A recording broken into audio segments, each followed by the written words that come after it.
Good morning, everyone. My name is Sandra Begay, and I'm the Secretary and Treasurer for the University of New Mexico Board of Regents and Chair of the Board of Directors for the UNM Rainforest Innovations. Welcome to the University of New Mexico Business and Economic Summit for the New Mexico's Statewide Recovery and Long-Term Plan. We have a great variety of folks in attendance today, and I'd like to acknowledge that we have several field representatives and legislators joining us. Thank you all for attending today's summit. Today we will learn about the statewide strategic plan developed by the New Mexico Economic Development Department called Empower and Collaborate, New Mexico's Economic Path Forward. The plan includes a comprehensive approach and first steps to address the statewide recovery from the impacts of COVID-19, the pandemic, and the long-term planning for economic diversification and growth in New Mexico. Later this morning, UNM President Garnet Stokes will provide a keynote on how the university is tackling the challenge areas identified in the strategy and provide insights on how they plan to move forward given this data.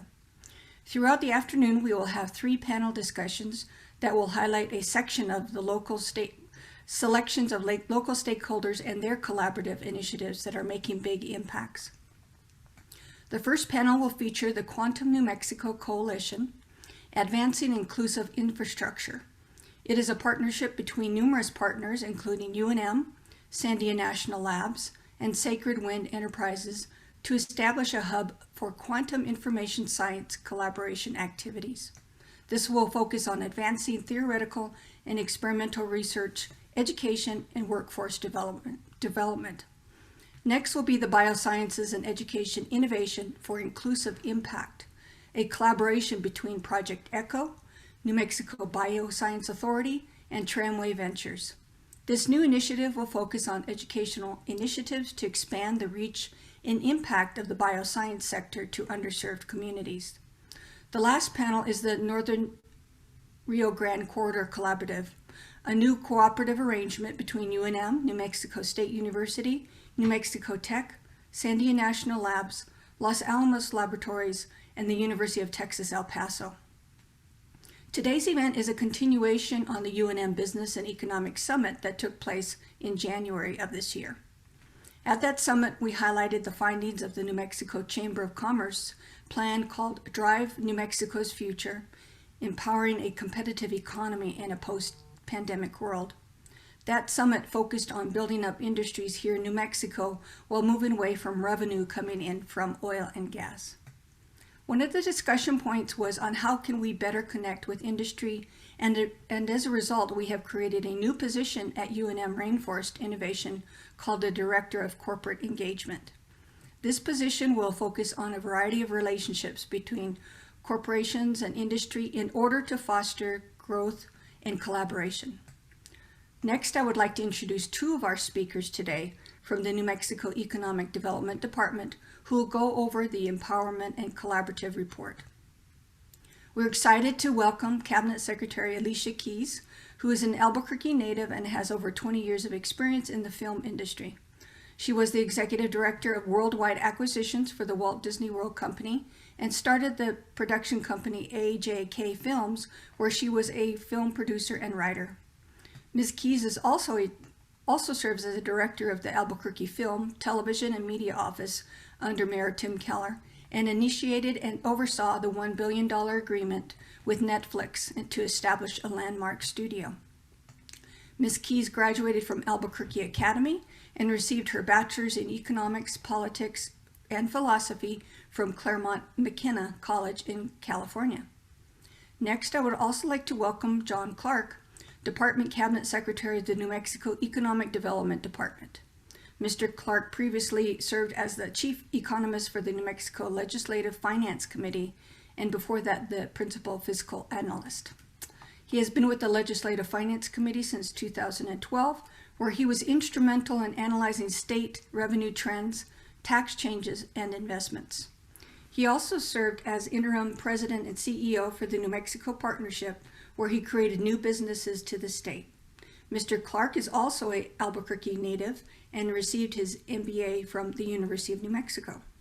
So thank you, John and Alicia, for joining us this morning, and I will turn it over to you. Thank you so much, Sandra. Thank you for the introduction, and also thanks to UNM Rainforest and to Lisa Cotilla for having us today. I'm going to go ahead and try to share my screen for a second and see how that works. Okay, here we go. John, can you see? Oh, wait, here we go. John, can you see that? Yes, I think we're good. Fabulous, fabulous. So really, it's been about 20 months since we last gave a presentation like this. And I think all of us remember where we were in March 2020. For EDD, we were preparing for a ribbon cutting in Albuquerque at the NBC Universal Production Hub. And everything shut down the day before. Offices and businesses were closed, and workers and students were sent home, and sports and entertainment and live gatherings, that was all canceled. So it's nice to be somewhat back, and you know, we realize we're still fighting everything that's going on with COVID.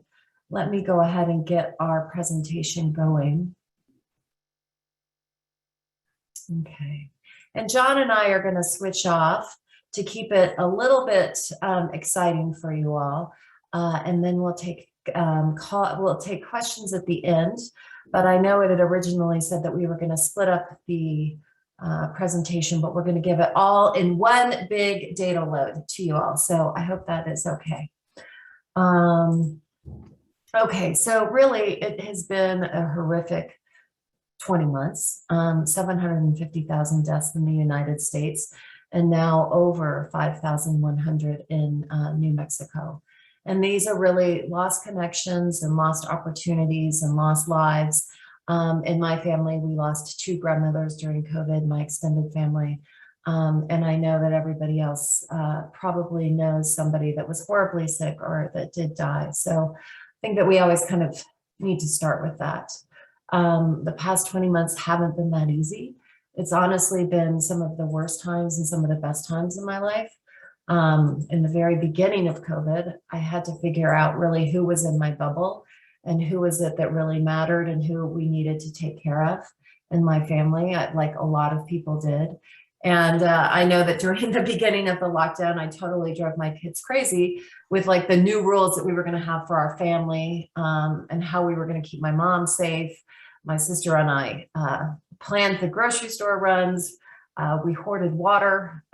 We hoarded frozen pizza. And it was just not a magnificent time. There was a lot of wonderful evenings, I'll have to say, with my mom and my kids at home, and not having to go to rubber chicken dinners for EDD. So that was really nice. But when we think about the word pandemic, it really comes from the Greek word pan and demotic, which means all, and it's inclusive and it's belonging to all of the people. And this pandemic has really affected everyone. Whether you get vaccinated affects everyone. Whether you feel well enough to work affects all of the people. Whether your supply chain is disrupted, it affects all of the people. So many with resources and skills have done better financially during this pandemic. Maybe a lot of people on this call. It's really the more disadvantaged communities without the same level of access to skills and healthcare and broadband, which have really suffered. When you think of the people in New Mexico that we really relied on during the pandemic, it's grocery store workers, and they make an average of $24,000 a year in New Mexico. And it's janitors who make an average of $28,000 a year in New Mexico. So I think about those numbers while we're having this conversation today. Communities that were reliant on retail and in-person services suffered the most. These industries were hit the hardest by the pandemic. And then communities with strong economic-based industries, they rallied quickly and even saw expansion. EDD has never been so busy with manufacturing companies wanting to come to New Mexico. But the whole picture of the economy has been a very real reminder that as a society, we are intertwined socially and economically. And we heard this over and over again during this whole strategic process, that the rich are getting richer and the poor are getting poorer, that the gap is growing.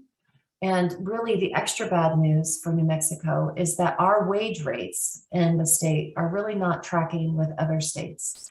So our people, our New Mexicans, are the ones that are being left behind. I'm also doing here we go. There we go. So I was just recently with the governor in Glasgow, and I came back on the plane and had picked up a Time magazine. And the article was about how incidences of crime have increased during COVID, which we all know that, but also incidences of people being rude to each other has also escalated, especially in the services industry. And the writer of this article suggested that it's really a result of the widening gaps between the have and have-nots, and that America has really lost that sense of solidarity. The more unequal you get, the less a sense of cohesion there is across classes. So what are we going to do to come out of COVID better than how we came into it?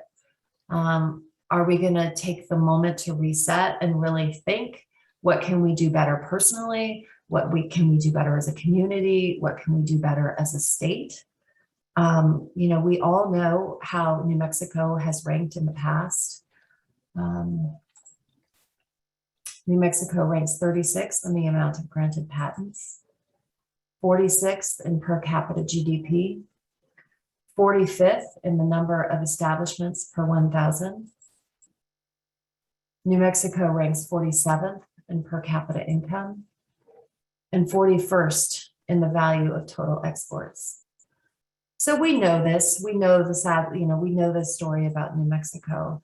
So how can we as business owners, as state officials, as EDOs, as chamber members, as educational leaders, as legislators, be a part of the solution? And we think that recovery can only happen with the full support of the community that surrounds us. We really need our friends and our neighbors and our surrounding businesses and hospitals and hotels all to move forward, because it is going to be about all of the people.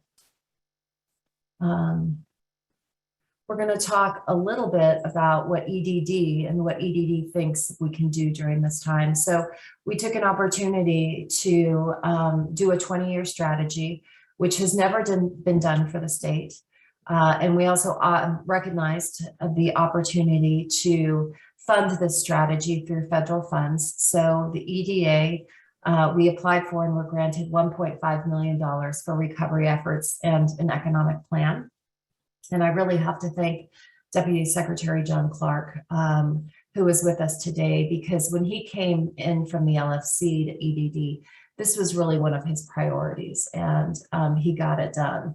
I'd also like to thank Joanna Nelson. I'm not sure if she's on the phone today, but she has really been the guiding force for this strategy, which we call Empower and Collaborate, New Mexico's Economic Path Forward.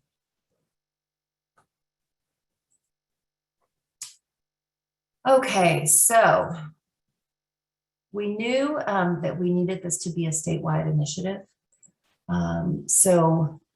We reached out to hundreds of organizations to help us. We worked closely with DWS, IAD, and NERD. We heard from industry leaders, local governments, the COGS, economic development agencies, and also educational institutions across the state for their perspective. What you're seeing in this next slide is a list of everybody that we talked to. And all of these groups listed, we hope will continue to be invaluable partners as they provide a regional perspective, a rural perspective, an urban perspective. It is really all over the board. And we really hope that this is just a springboard for what will happen next, and that all of these people, in addition to other people that we didn't get to, will continue to be instrumental for this plan forward. So let's dig into the plan a bit. And this, I know, is going to be pretty heavy. And then I'm going to throw it over to John for some data. But Okay, so to gain a broader view and an understanding of what New Mexico's, where our potential lies, the research from SRI, which was our consulting firm, fell into four core analyses. We looked at a SWOT analysis for each of our target industries, assets that are key for growth within our urban and rural areas. Our consulting firm also did an assessment of the state's economy and our innovation ecosystem. So these different approaches are really the backbone to understanding New Mexico's issues, our trends, our weaknesses, our strengths, and they're really hopefully going to help us to pinpoint what is holding us back and how we can move forward. So in terms of our SWOT analysis, we all realize now that a more resilient economy is a more diversified economy. So New Mexico already has 9 target industries that are strong assets for us. These are areas that SRI identified as already having established ecosystems, a talent pool, and that really gives us a head start when competing with other states. These also are job-rich occupations of the future. These are economic-based sectors, and they're growing quickly and more resilient to downturns. So I'm going to fire through these really quickly. So aerospace, as you can see here, we really have an amazing asset with the Spaceport America. And it's not just Virgin Galactic there anymore, but it's a lot of innovative companies. It was just in the press today that's been successfully launched, their catapult down there. We also have some incredible schools down at NMSU and New Mexico Tech that work hand in hand with VG and our partners down there. There is competition. There are many aerospace companies that favor proximity to the open water. So we have to know exactly what works there and we have to go after it. And we're really gonna need to be aggressive for this industry to succeed. But one of the things I want to point out here is the average salary is $124,000, which is what we need to be about, is getting those wage rates higher for New Mexicans. Bioscience, clearly a great deal of research takes place in the sector, plugs into UNM, and we also have many opportunities identified in advanced computing.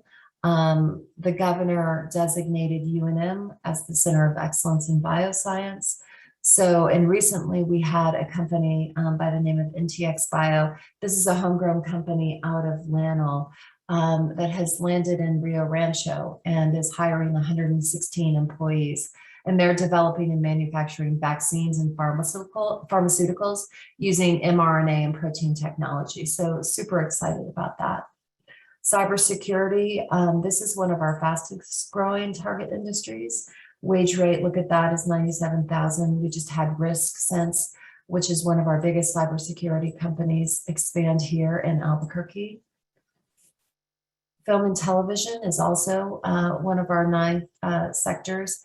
This is booming. A lot of people sometimes are critical of film and television, but when I point out that this is billions of dollars coming into the state that wouldn't otherwise be here. So our first deal with Netflix, they agreed to spend $1 billion here, and then they liked it so much they want to build 10 more stages out in Mesa del Sol, and we'll be spending another $1 billion.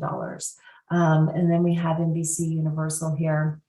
One of the things that we're going to ask for this legislative session is in the form of the Georgia Academy. So we have 16 schools in New Mexico that are teaching film and television. And there's not a lot of coordination between the curriculum there, which isn't a great situation. So we are going to put together a board of educational institutions with IATSE and our partners to agree on a curriculum, which will then funnel into the New Mexico Academy, where students can get advanced training and then get an internship with one of our partners. So we're super excited about that initiative for the governor.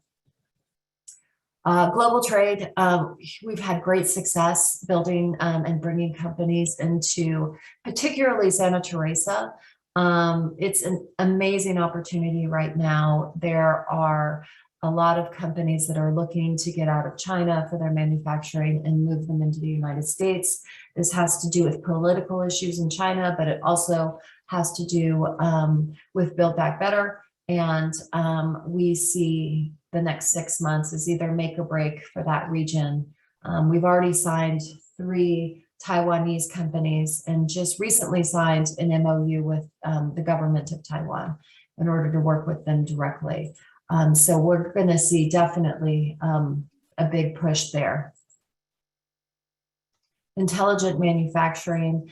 We've seen several companies start or locate here to take advantage of our competitive business climate and logistical advantages, like Jabil and Albuquerque, and obviously Intel, our big expansion with Intel, and Blue Halo was a recent company that is here.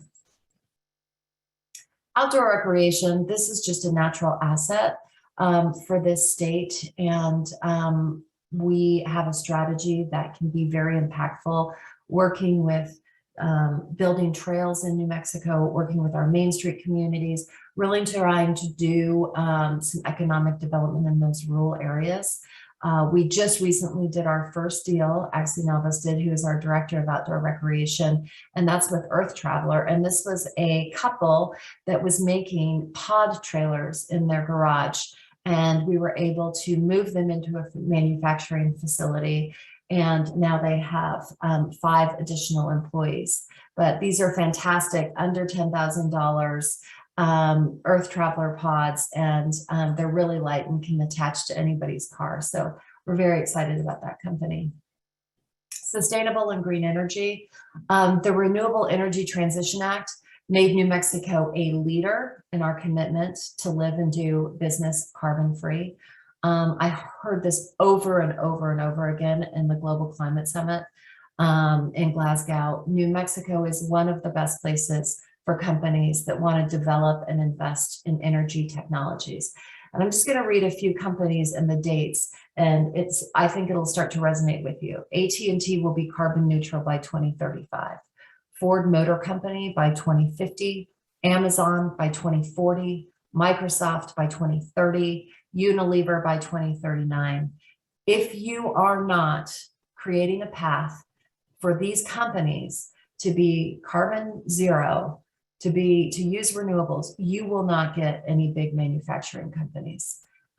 Everybody has come on board now in terms of, I think it just used to be a government movement, but now the companies are on board. And that's one thing that I really, really saw in Glasgow. Sustainable and value-added agriculture. This is really one of our oldest and best industries here in New Mexico, and it's more important now as we work to maintain jobs and expand opportunities outside of these core metro areas. So it's also an industry that needs really new, young talent. We've been doing a lot of recent deals, which include Saputo Cheese and Las Cruces and Bueno Foods and Los Poblanos. So we're really trying to put a lot of energy and effort into growing that, especially in the rural areas. Okay, so the second analysis we did was to map our state's assets as being the assets that are key to the development into New Mexico. So we identified 5 key areas: governance, physical infrastructure, the environment, quality of life, and the economy. So we reviewed each one and focused on perceived and real advantages and impediments. We also looked at each of these from a rural and an urban perspective, because we know that that can vary across New Mexico. So this is really the bulk of the report, and it's worth looking into.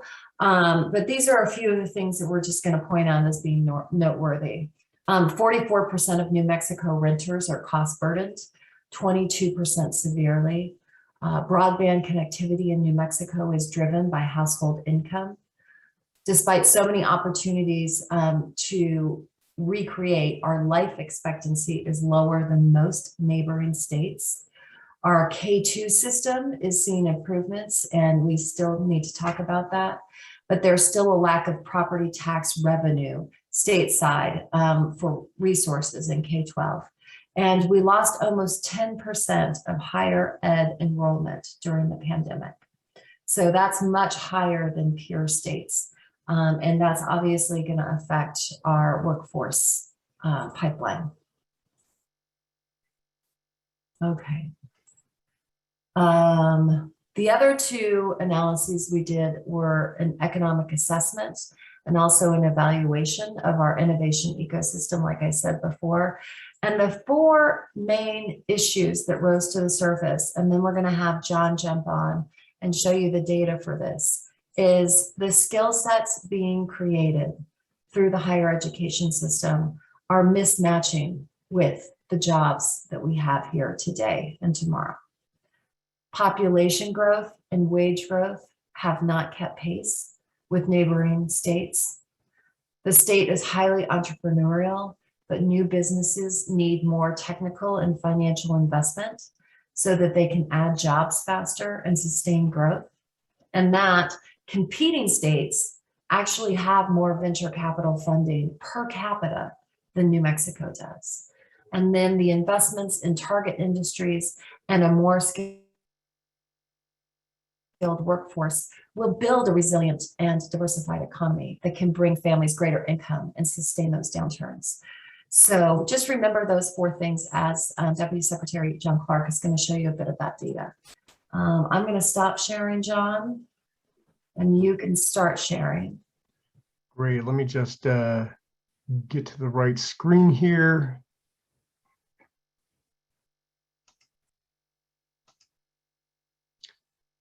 Okay, hopefully you all can see the website now. Yes, okay, perfect. So first I want to show you how do you get to our website and then how do you get to the strategic plan part of it. So this is the main page of our website and it is edd.newmexico.gov. We did a major overhaul of our website recently. It's something that needed to happen for years. Finally got it done. So it does look very different and hopefully it'll be a lot easier for you to find information on it now. We know that that was one of the real problems that our website had previously, was that you really had to dig through sometimes a dozen different menu systems to find what you were looking for. With this redesigned website, we're really trying to make things as easy to find as possible. Now, if you go to edd.newmexico.gov and just look right here towards the bottom, you see this triangle, statewide strategic plan. If you click on that, that takes you to a separate page, which is our state plan website. So here it has a little bit of information about it at the top. You can scroll down here. You can download an executive summary of the plan. This is about 20 pages, or you can download the full statewide strategic plan. This is over 400 pages. So kudos to any of you who want to read the whole thing. That's fantastic. But I think probably many of you would want to read the executive summary and then take a look at any relevant sections that you particularly find interesting in the full plan. You can also sign up here on the right-hand side to get more news and information about the strategic plan, as well as other EDD news.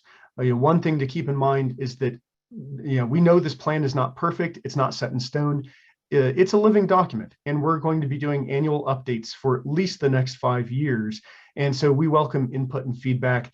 And towards the end of this presentation, we'll actually have an email address where if you have input, if you feel like we really missed the mark on something, or if there's something that you think we should include or change, give us feedback. We'd love to hear from you. If you scroll down, it has a little bit more information, but we're going to cover a lot of this. So what I want to show you here is some graphs that explain why we need to act now. Why do we do this plan? And then why do we need to take action based on it right now? This first graph that you see shows the lost decade of job growth.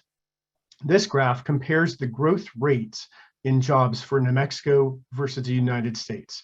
So everywhere that you see a green dot, New Mexico's job growth exceeded the rest of the United States. And you can see that was the case throughout most of the 2000s. Everywhere where there's a red dot, New Mexico's job growth rate fell below that of the United States. And as we exited the Great Recession, New Mexico really just did not have a job recovery that the rest of the country had. And so you can see that New Mexico, for about a full decade, had job growth rates that significantly fell below the rest of the country. If we scroll down and take a look at the next two graphs in combination, so this compares New Mexico's job growth to the US job growth. You can see that New Mexico did have some job growth in the decade following the Great Recession, but it was minimal. It was almost flatlining. Whereas job growth in the rest of the country was pretty strong, and even for quite a bit of that period, exceeded the job growth rates before the Great Recession. But the problem wasn't just job growth. We also had a lost decade of wage growth. This graph on the left here, this compares the wage growth with the rest of the country as well. And what you can't see here is that if you extended this graph back another 30 years, you would have seen this same shape throughout the last 30 years. We know that New Mexicans have always made less money than people in the rest of the country. But historically, we at least were adding to our wage growth at the same rate as the rest of the country. We weren't falling farther behind. But again, as we exited the Great Recession, you start to see this growing gap here. And New Mexico wages really just stagnated for a lot of the decade following the Great Recession. So New Mexicans are making less, and we have a larger gap to make up. Now, what you do start to see here in 2019 is we started to see some improvement. In fact, in 2019, our job growth rate exceeded that of most of the rest of the country. But then, of course, COVID hit. On the right-hand side, we see another problem that we know New Mexico has faced for years, but it's been getting worse. It's our dependence on revenue from oil and gas. And so this pie chart shows where New Mexico's general fund revenues are coming from. And this orange triangle shows what part of that comes from oil and gas. And you can see in 2009, it started out at 26%, and then it wavers, it varies a lot, especially due to the boom and bust cycles of the industry. But you can see it is overall growing significantly. And this is also just the revenues that come directly from oil and gas revenues each year. This doesn't include, for example, the revenues that the state gets from the severance tax permanent fund each year, which also are an indirect result from the oil and gas industry. If you include those, then over 40% of New Mexico's revenues are dependent on this one industry. And that's a problem. Any state that has a third or more of its revenues resulting from the activity in a single industry is going to be so dependent on that industry that it will go through wild boom and bust cycles in its revenues as that industry goes through boom and bust cycles. We know that's a real problem. It leads to severe instability in our revenues, so we need diversification. So we took a look at a lot of issues with New Mexico as a whole. We know, the challenges that we're facing. We also wanted to take a look at what's happening around New Mexico. So this heat map shows pay and employment levels across New Mexico by county. And you can use this interactively to take a look at an individual county, and you can see what the average annual pay is, what the percentage of population that's employed is. But if you just look at the heat map, you can see obviously there are significant differences across the state in average pay levels. And if we click over here on percent employed by county, again, you can see significant differences. And we're not looking at total employment by county. This is just the percent employed. So this should put all counties on equal footing, but still you can see there's significant disparities. And I've got to mention, you can also take a look at this by year. So you can take a look at how this has changed over time. And what we see as we look at it over the last 20 years is that both of these problems have gotten worse over the last 20 years. There's been growing disparity within New Mexico. This graph on the left here shows that we didn't just have a lost decade of job growth, of wage growth, but we also had a lost decade of entrepreneurial growth. So this graph shows net new business openings. It's new business openings minus business closures. And you can see that in the 90s and the 2000s, we had significant growth in business openings and very few closures. But then for 12 years, as we were going through and then following the Great Recession, it just flatlined. And we've had essentially no growth. Again, in 2019, we finally started to see improvements. We were seeing, silver lining, but then of course, again, COVID hit. But that's something that we know we need to focus on, is how do we improve our entrepreneurial environment so that more businesses are able to start and succeed. Now, on the right-hand side, this shows the growing wage disparities across New Mexico. Again, you can look at individual counties up here. What this graph looks at is, what if we took the average annual incomes from the top 5 counties and compared that to the bottom 5 counties? So the blue bars show the average annual income of the top 5 counties, red bars of the bottom 5 counties, and you do see that they're both growing over the last 20 years, but the shaded gray area is the difference between the two, and it has a different scale, the scale on the right-hand side.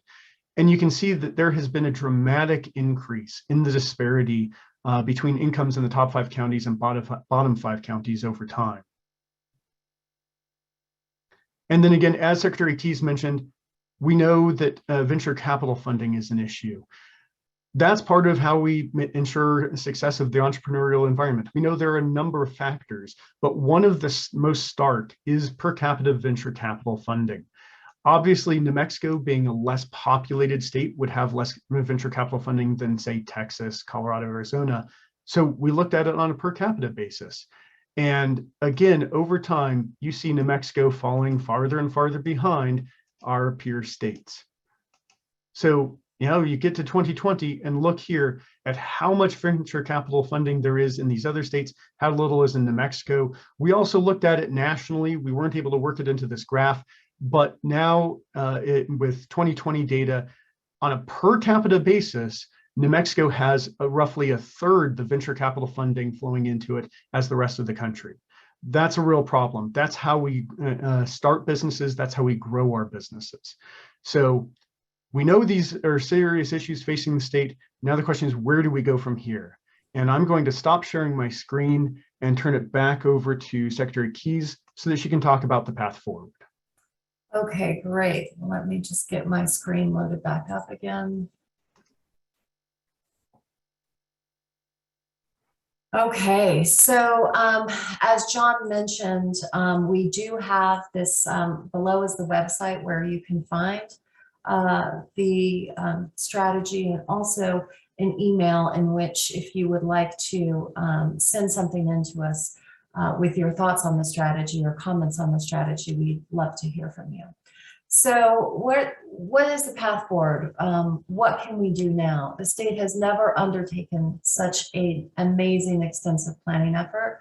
So we really need to come together and collaborate and figure out innovative public policies for our vision, which is New Mexico will have a diverse and robust economy that engages local talent, cultivates innovation, and delivers prosperity for all New Mexicans. So this is our vision for 2040, and it really takes all of us to make it happen. So how do we do that? I'm going to talk a little bit about how the plan focuses us. So this is a large document. And the most important aspect of this whole thing is getting down to how we are going to implement it. And it's not an easy task, and it's good to kind of understand the framework. So within this report, we have an action plan that lays out the roadmap. The guiding force of our action plan are these strategies, which is the second band there. And they are both based on the research we did to show where our efforts can have the most beneficial momentum. And then each strategy, we have identified major priorities with the recommendations for action. And we really hope that all the recommendations are not only for EDD, but for all of our stakeholders as well. So let's drill down a little bit more. So the strategies we're going to focus on are modernizing the ED ecosystem, strengthening our communities, reimagining education and training, economic justice and equity, enabling innovation, and diversifying our economy. So let's take this first one, modernizing the ED ecosystem. So we're already taking steps to modernize and increase collaboration. Before COVID, John and I did the first in 16 years conference where all of the EDOs came together in order to talk to each other. And once COVID is over, we would like to do that again. We're reaching out to have regular meetings with our ED partners and stakeholders. As John mentioned before, we revamped our website, and we're going to better coordinate with the New Mexico Partnership and also those EDOs. And we'll be rolling that out this year, where we actually share data. And if a company looks up relocating to New Mexico, they understand that the economic development organization for the state works directly with the partnership, works directly with the EDOs. And so it doesn't look like competing organizations. In addition to, the governor has just signed an executive order to streamline regulations. So one of the things that we've always heard in our feedback and speeches is that it's easier to do business in Texas. New Mexico has too many regulations. And so we would always ask, like, okay, what are these regulations that are holding everybody back? And Rob Black from the New Mexico Chamber did some incredible research with his study to identify what those are, and brought them into EDD and also to Superintendent Trujillo over rules and regs for the state. And so the governor already signed an executive order. We're going to be looking at all the rules and regulations that exist. Are they hurting our underserved communities? Do we need them? Obviously, we need safety, but at what cost are we hurting certain groups in New Mexico?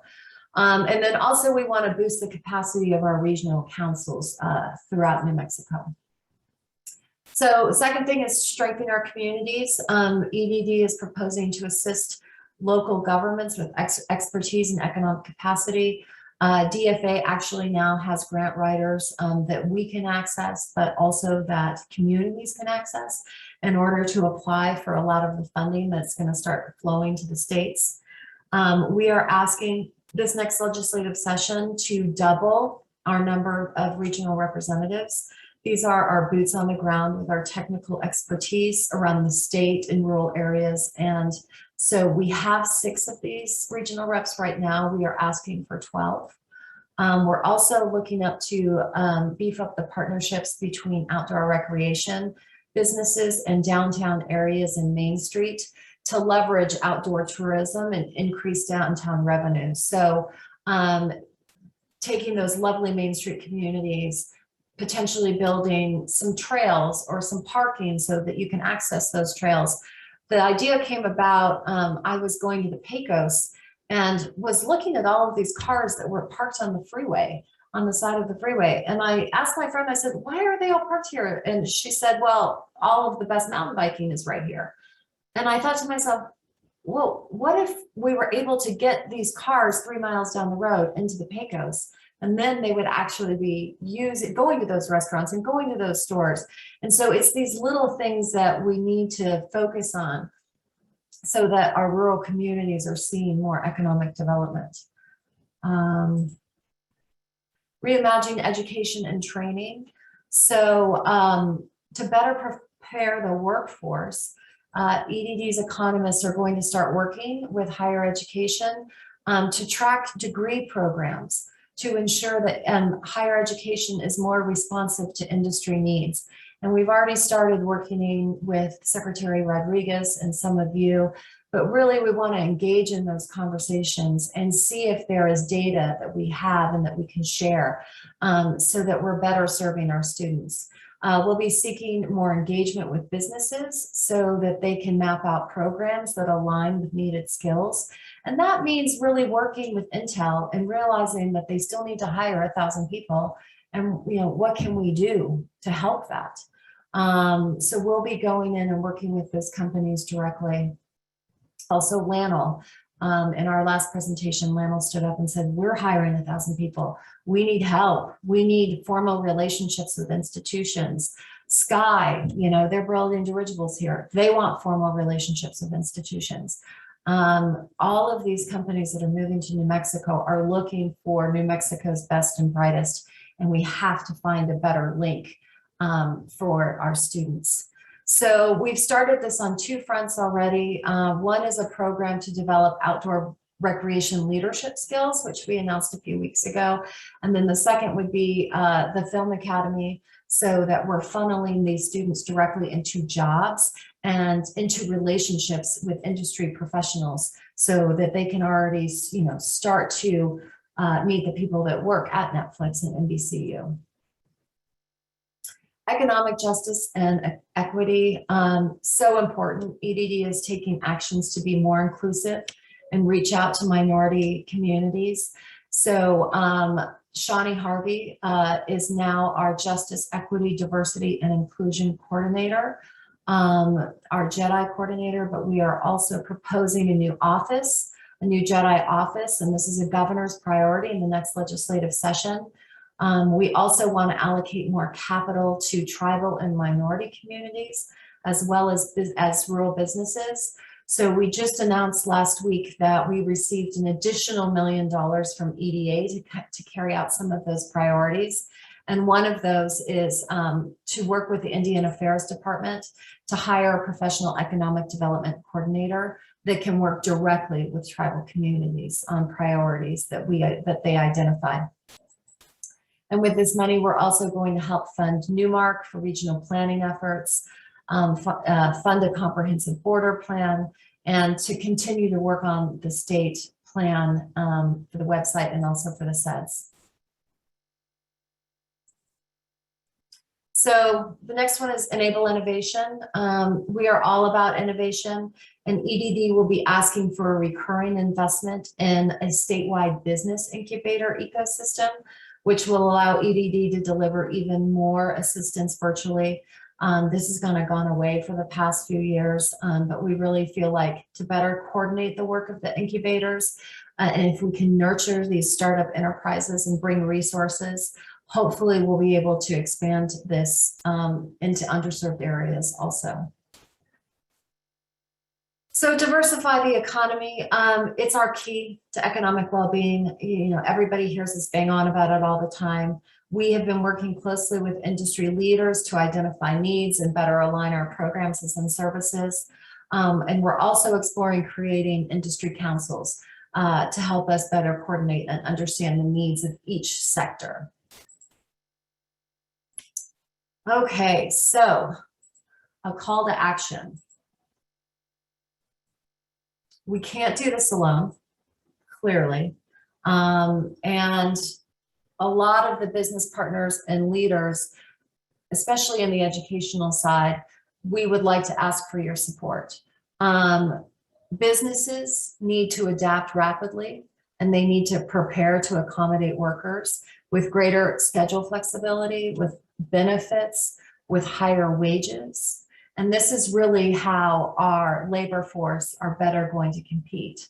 And one of the things that we do when we came into this administration is we stopped incentivizing companies that were just paying minimum wage, because we want to incentivize companies to come to New Mexico that are paying well, so that our New Mexicans only have to have one job, and that they can keep food on our table, and that they have benefits. So, the burden is also on EDD to make sure that the deals that we continue to do maintain that North Star. Matching skill sets to industry needs. So we all need to work to articulate what the business community needs from our workforce, and to work to align learning with that job-rich, higher-paying occupations that we have a great need for. The higher education department needs to better align learning with these high-paying, job-rich targets. The higher education needs to use more data-driven economic information to make curriculum decisions, and we're working right now with Secretary Rodriguez to figure out how that happens. Businesses need to incorporate more hand-on paid internship opportunities to build the workforce, and with EDD being very active in helping to assist with that and finding paid job training. And that's the real key, especially for our underserved areas. It has to be paid. It has to be a paid internship. So we'll also be working with the local chambers and partnerships that support economic development. So policymakers need to recognize the major changes to the economy will require significant funding for EDD and economic development programs. You know, I always find it amazing that everybody talks about economic development and how we need it, and then at the end of the day, you know, votes to keep our budget flat or to take us down. We're one of two agencies that has gotten significant cuts in the past few years. So I really feel like if economic development is important, we need to fund those programs. So for this legislative session, we're asking $30 million for LEDA. This is to bring companies here and to help expand companies here. We're asking for $50 million to build critical infrastructure for local businesses and industry parks across the state. We just yesterday announced some funding that's going to Clovis to help them with water infrastructure at their airport. We're asking for $12 million for JTIP. This is our job training program, which is probably our most loved, most utilized program by all of our companies around the state. For the first time, we're asking for marketing funds for EDD.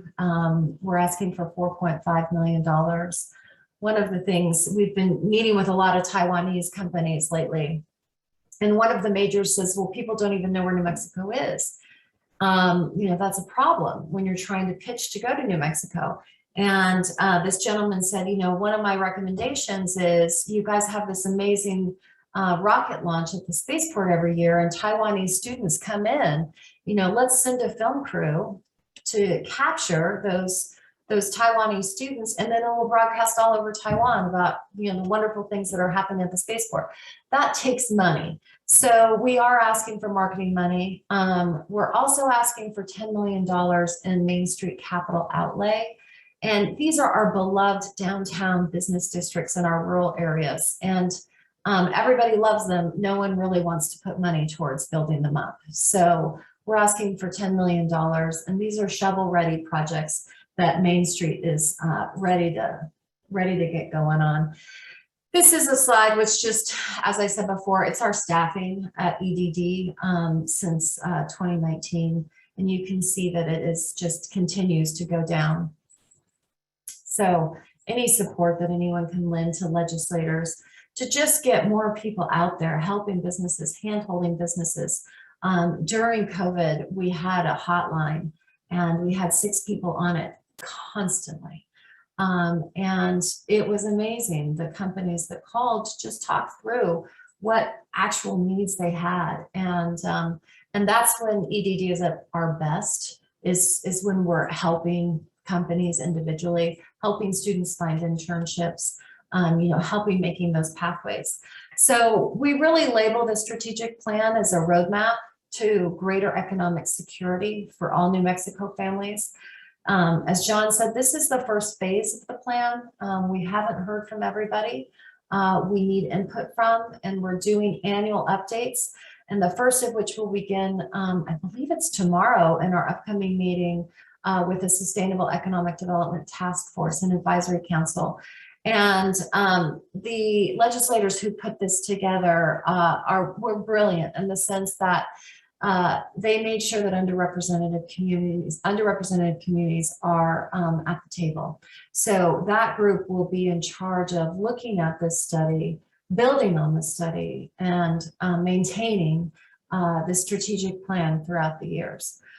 We don't want it to sit on a shelf, and so we need to take action now. So please join us, support us, and I think that all together we can get a coalition of stakeholders that will move us forward. So thank you so much. I'm going to throw it back over to Lisa and stop sharing my screen. And Alicia, I've actually been monitoring questions in the chat. So if you don't mind, I'll start reading out questions in the chat and we can go through those. And that's awesome. Great. And for anyone else out there who has a question, we have plenty of time for questions. We want this to be interactive. So please continue to post questions in the chat. So one of the first questions is, did SRI compare the characteristics of aerospace industry with other states that claim aerospace? Yes, SRI did a lot of work to compare how New Mexico is performing in each of the 9 target sectors with other states that focus on those sectors, as well as the country as a whole. There is some detail in that in the 400+ plan, but they did more work than showed up in there. Really, SRI did probably 800 pages of work, but 400 pages didn't make it into the final document. But so what you'll see there is typically how we compare to national averages, but occasionally you will see highlights of how we compare in certain sectors with other states that focus in that area. One other thing that I would mention is that, again, with a limited time to present, we're focusing on the state level as a whole. But one thing that the plan does is it dives down into the regional level and looks at how the state performs and has assets and strengths and weaknesses for all of these industries at the regional COG level. So they did a lot of analysis at the COG level, not just at the state level. And that's going to feed into another question I think we have here in a little bit. One of the next questions is, it's unclear whether New Mexico sees the future as the space sector of aerospace.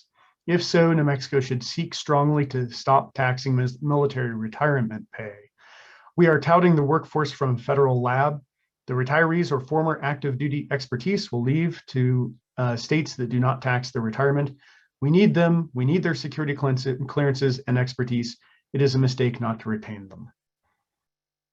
Yeah, but we know that's been an issue. That's been an ongoing discussion point of how do we do that, and then of course, yeah, how do we cover the ongoing loss of tax revenues from that? How do we make up that? But I'm going to jump in here, John. Yeah, real quick. I know that Senator Hickey and also Senator Burt have been strong proponents for this.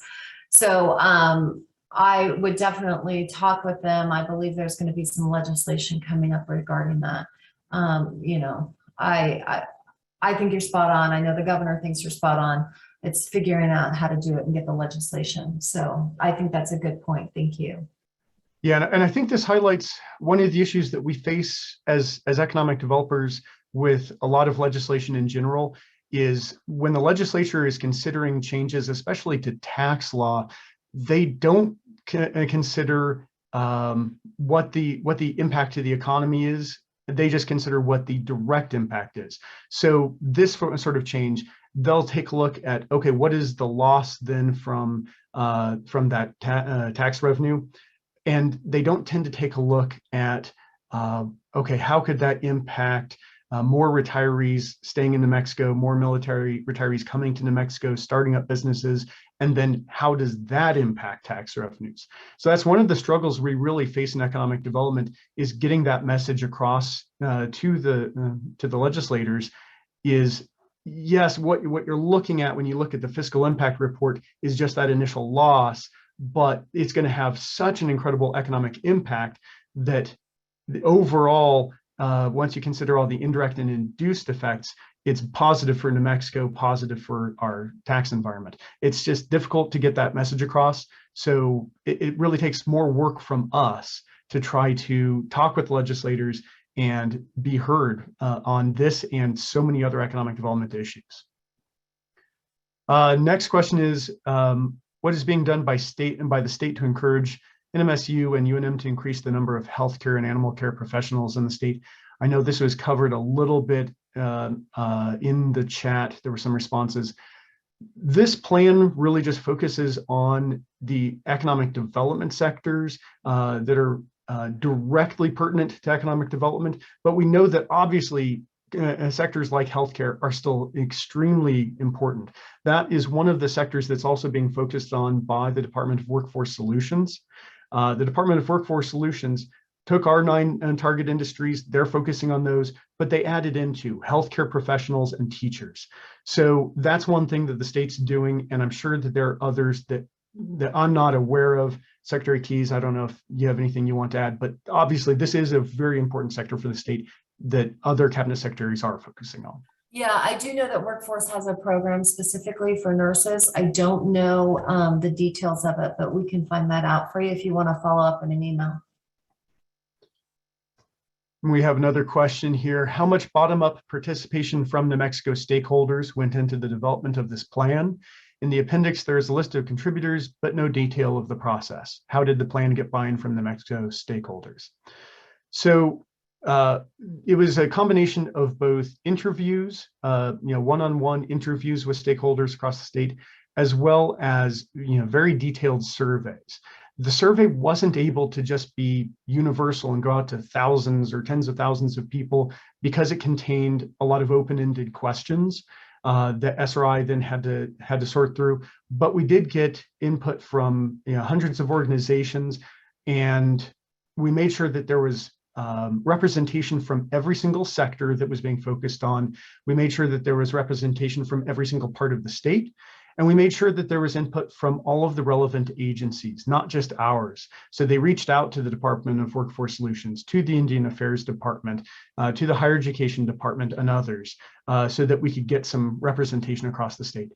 But as Secretary Key said, that's just the start. We know there's still more work to do. We know that we haven't heard from everyone that we need to hear from, that we want to hear from. And that's why we already have this email address set up to accept additional feedback. And as Secretary Keyes also mentioned, the Sustainable Economy Task Force is also going to be the vehicle to do future updates for this, and where people across the state can make their voices heard. And you know what, John, I'm going to jump in because Joanna's on the line. Joanna, do you want to talk a little bit about the task force and who's involved and how often they'll meet and what they'll be doing? I'm probably putting her on the spot and she's maybe got her daughter in her lap. Let's see. Okay. Hi there. Good morning. Get official permission to unmute myself, and apologies not going on camera, a little unexpected. So sorry, Secretary Keyes. I have not fixed my hair today or made myself presentable, but great to be here with everyone. And thank you so much, Secretary Keyes and Deputy Clark, for the presentation. To answer the question about the Sustainable Economy Task Force, we finally went through the process of vetting the appointees to the Advisory Council. And so we are set to meet this Thursday. We're going to have 2 meetings that are open to the public. The first one is the task force, and that is made up of appointees from state agencies. And I think we've got 12 appointees from state agencies, including some that were already mentioned, that Deputy Clark mentioned: higher ed, DWS, SIC, IAD, all of the acronyms and agencies relevant to economic development. And then the Advisory Council was made up of appointees from EDD as well as IAD. We had 6 picks and IAD had 8. And some of the areas that were represented were industries that are affected by economic development, underserved, or organizations that are representing underserved groups and populations, organizations that are affected or working in sustainable energy production. And again, that'll be this Thursday. And I saw Rob Black, who is a member of that group, put the link to join those meetings. And if you have any questions, any feedback, we are more than open and receptive to those. thank you so much, Joanna. And also, just since we're on this topic, I know there's a later question in the chat asking, when is the Sustainable Economy Task Force report to the legislature going to be? Yes, the legislation says by October 1st. That legislation didn't become effective until this summer, and then the process of getting appointees and getting them vetted took long enough that that first meeting is just happening this Thursday. The plan was always for them to be in charge of doing annual updates. So by next October 1st, the Sustainable Economy Task Force will be doing those reports to the legislative committees. But yes, even though we just finished this plan, they are already starting work this Thursday on how to move forward with doing the annual updates for it. let's see, we have another question here. By highlighting the disparities by county, does that imply a different strategy or customized strategy by county will be employed? How does this analysis impact resources dedicated to NMEDD on a by-county strategy? So the short answer is no, the report doesn't focus on strategies by county, but it does, as I was just mentioning, look at how the sectors compare and perform by COG region. And it really focuses on which sectors make the most sense for each region and what the challenges are for each of those sectors. So there certainly are some strategies that focus on a regional perspective, but it doesn't dive down to the county level. One of the things that we are really hoping for to come out of the Sustainable Economy Task Force is for those historically disadvantaged communities, and to a large extent tribal communities that have been left out of a lot of economic development work and processes in the past. How do we make sure that we're able to roll this plan out for them in a way that makes sense, that meets their needs? And that's why the majority of the members on the advisory council to the task force are representatives of tribal communities, tribal organizations. So that's one thing that we really want to focus on going forward is how do we make sure that this plan really is inclusive across the state and brings in tribal communities and other historically disadvantaged communities, businesses, and peoples. And then let's see, we answered the question on Sustainable Economy Task Force. Let's see. There was a comment about it's a bit of a half-empty glass look to describe the entrepreneurial growth in the 2010s as flatline. Yes, we did finally exceed that pre-recession peak for entrepreneurial growth. We did also finally exceed the pre-recession peak for job growth and wages. But the problem is we took so much longer than the rest of the country to do it, that while we could celebrate that, yes, we finally got to where we were 10 years ago before the recession, we have fallen farther behind the rest of the country. And we have lost 10 years of opportunity to not just get back to where the rest of the country was, but exceed how the rest of the country is performing. So maybe it's a bit of a glass is half empty kind of look, but if you're looking at New Mexico in isolation, you could be happy to say, yes, we got back to where we were 10 years ago. But if you look at the rest of the country, if you look at our neighboring states, they significantly outperformed us in that decade. And I don't want us to bury our heads in the sand. We have real issues that we're facing, but we also have some real opportunities to move forward.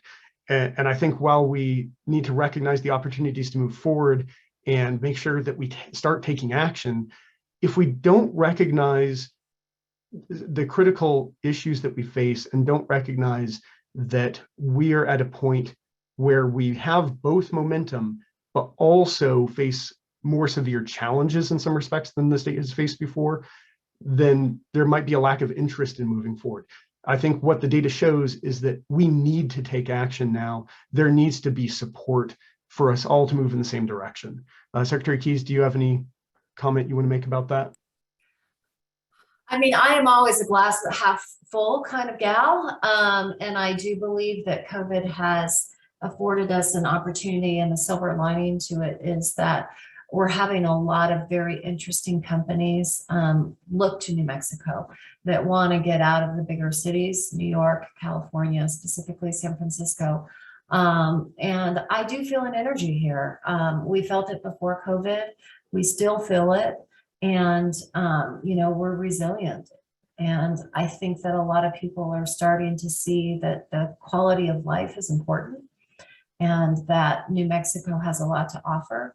So I'm optimistic, and I'm very excited about a lot of the companies that have started, you know, one of which was NTX Bio. You know, this is a Lanel scientist who was an Oppenheimer fellow who started this company, and we have really high hopes for it. So, but let me tell you, it took a lot of people doing a lot of heavy lifting to help them, from EDOs to cities to towns to the state to, you know, educational institutions. So it's really about this collaborative approach to making things happen here.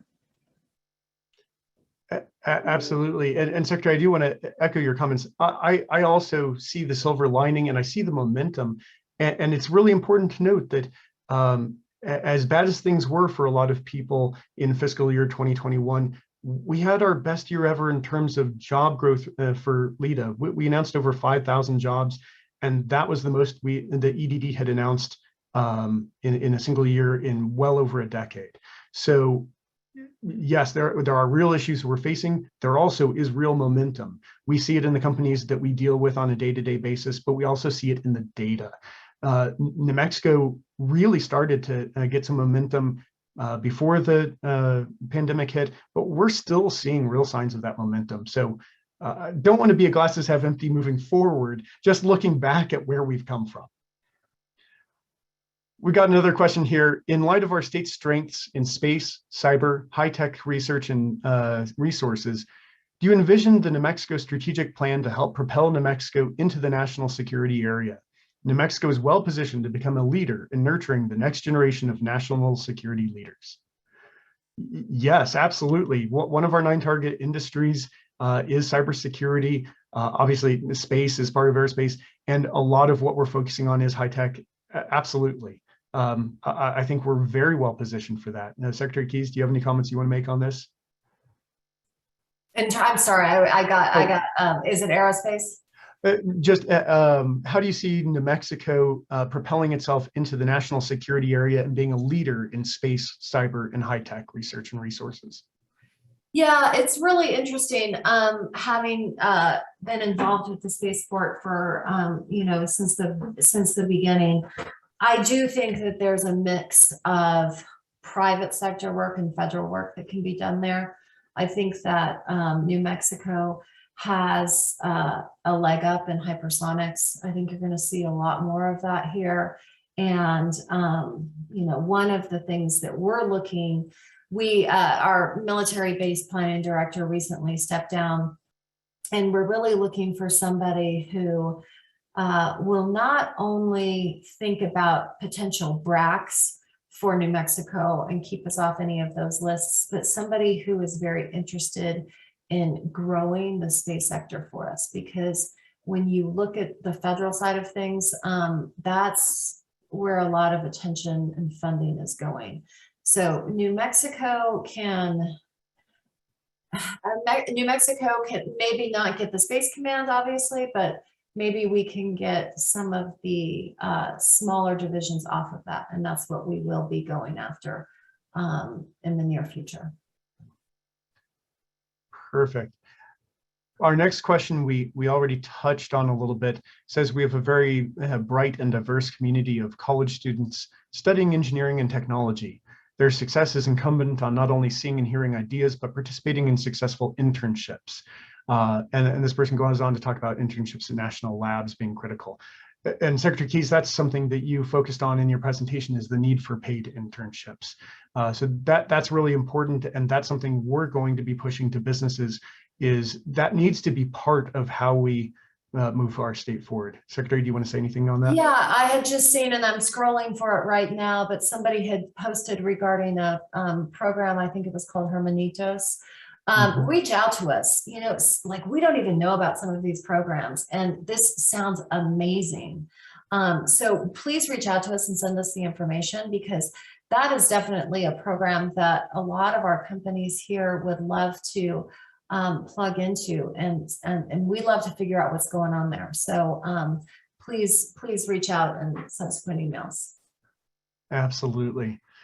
The next question is about governance as one of the state's assets and how that translates into the strategy.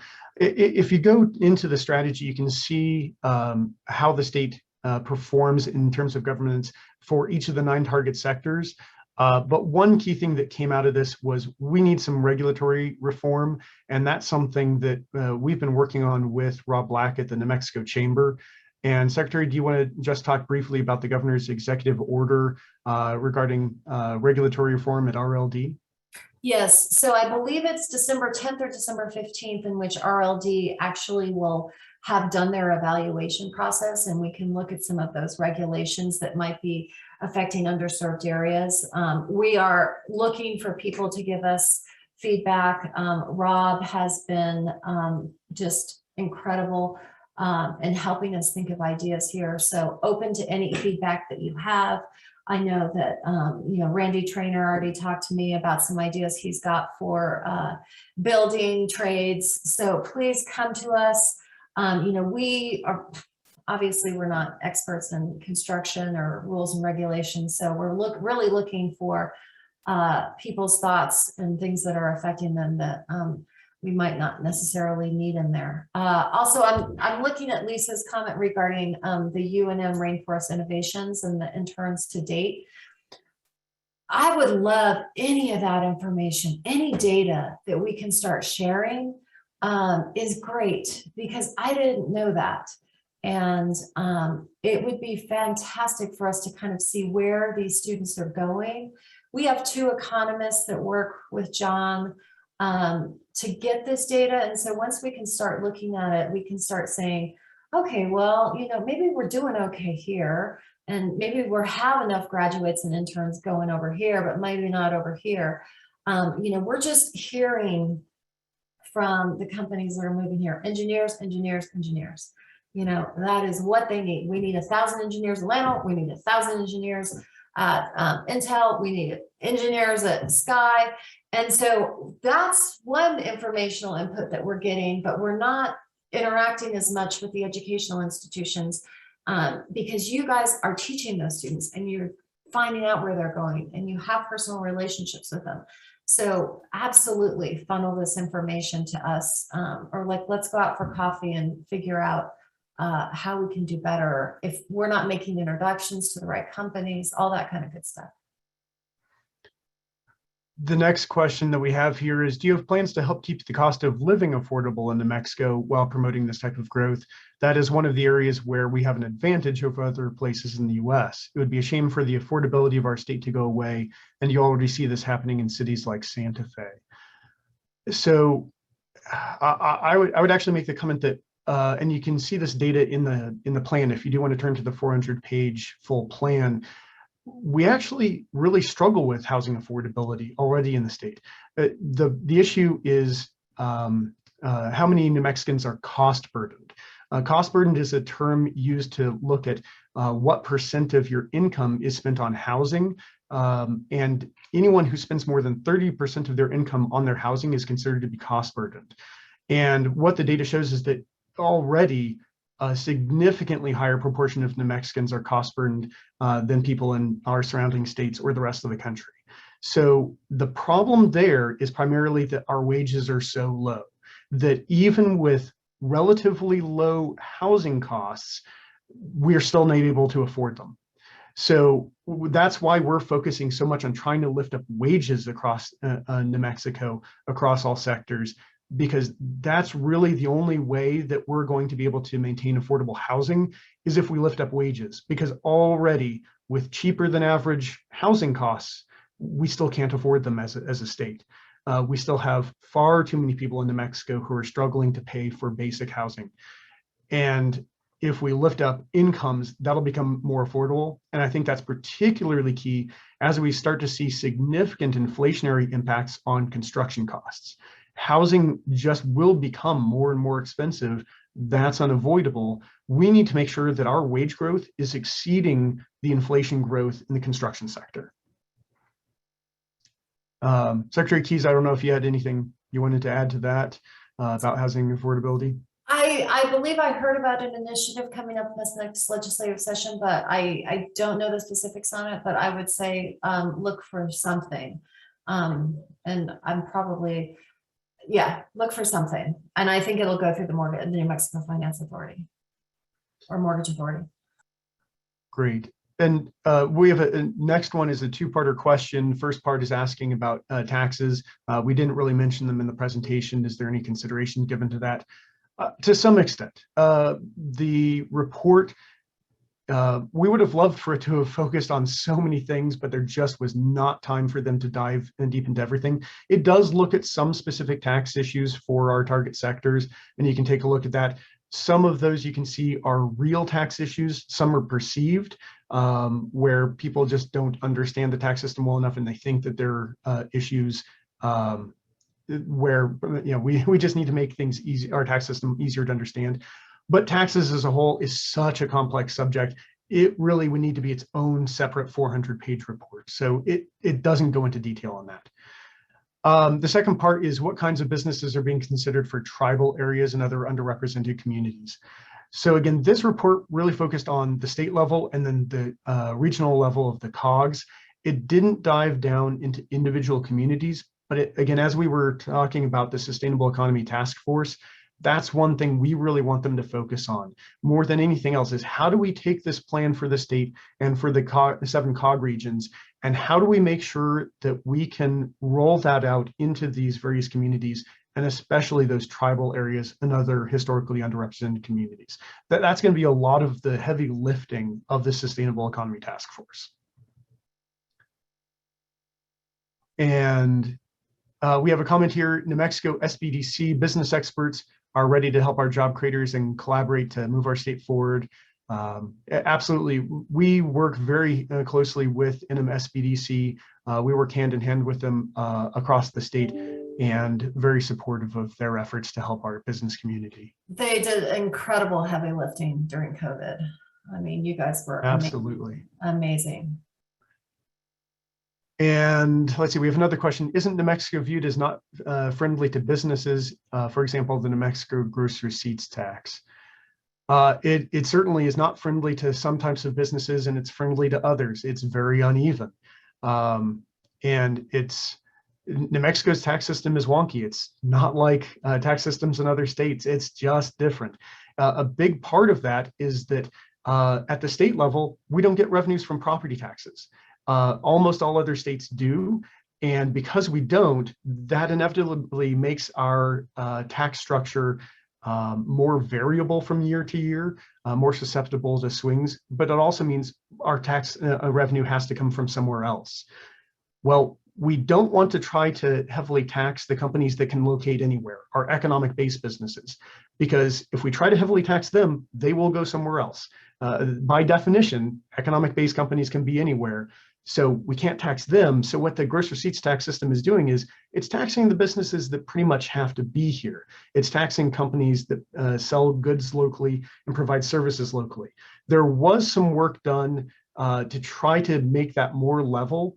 And in July 1 of this year, gross receipts taxes became more universally applicable to companies outside New Mexico selling goods and services into the state. That helps a lot. We know there are still issues. It's a massive challenge that the state will have to continue to work through. Let's see. We have a comment. New Mexico is a large, technologically well-educated retirement community. Do you have any ideas for how this retirement community can bring their critical thinking skills to bear on the execution of this plan? And this is actually something that we've been talking about.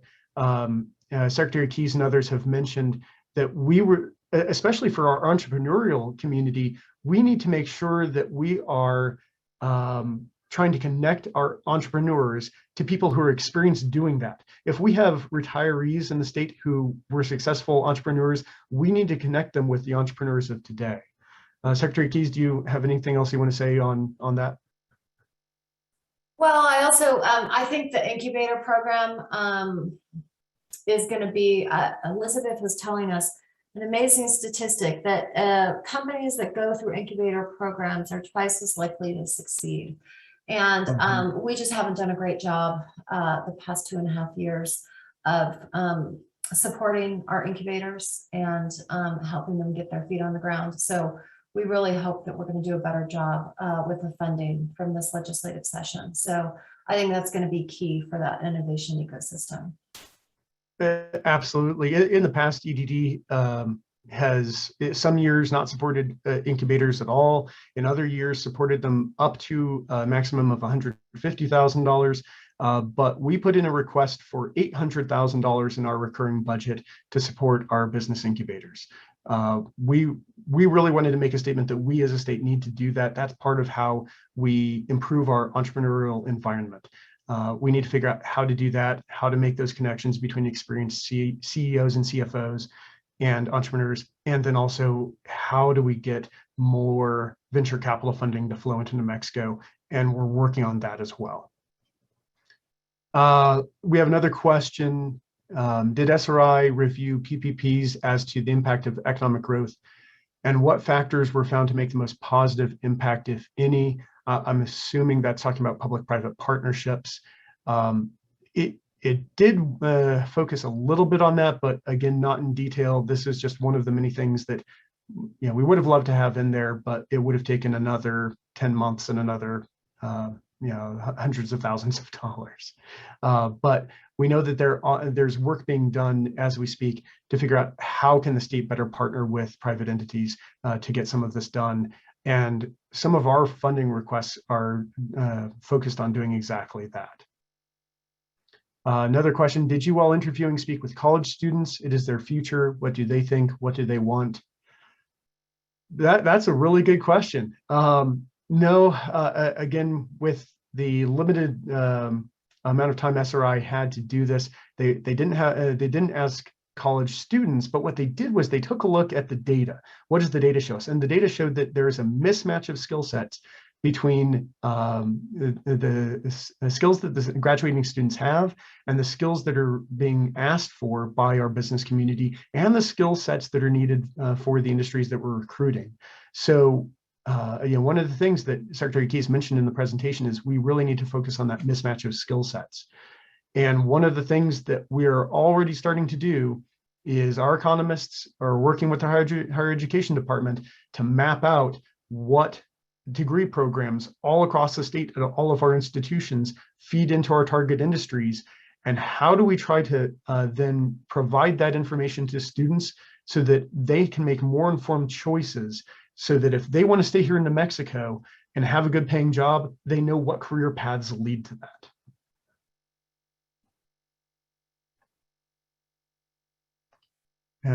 Let's see, another question. With regard to education, focus of plan is on higher ed, presumably including vocational ed and certifications.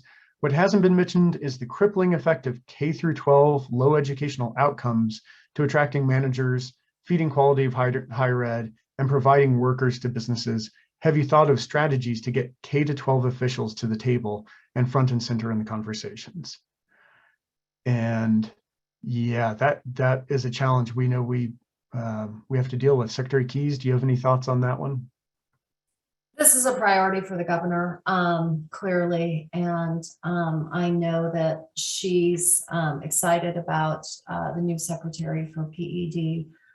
We already started engaging him on how we can train students, before they reach higher education. So a lot of the initiatives that the governor is putting forth are to help K through 12. It's not necessarily firmly within EDD. We're more of a support agency for this. We hear you. We all know this. We all know that, more funds and innovative ideas need to go towards this. So yes, all of the above. But one of the task forces that we're going to put together is with PED and HED and EDD to go into these bigger companies and figure out, are we failing our students earlier on? Is it through the K through 12 that we're actually not preparing them? And maybe it's not just higher ed, maybe, so yes, we're going to start looking into this.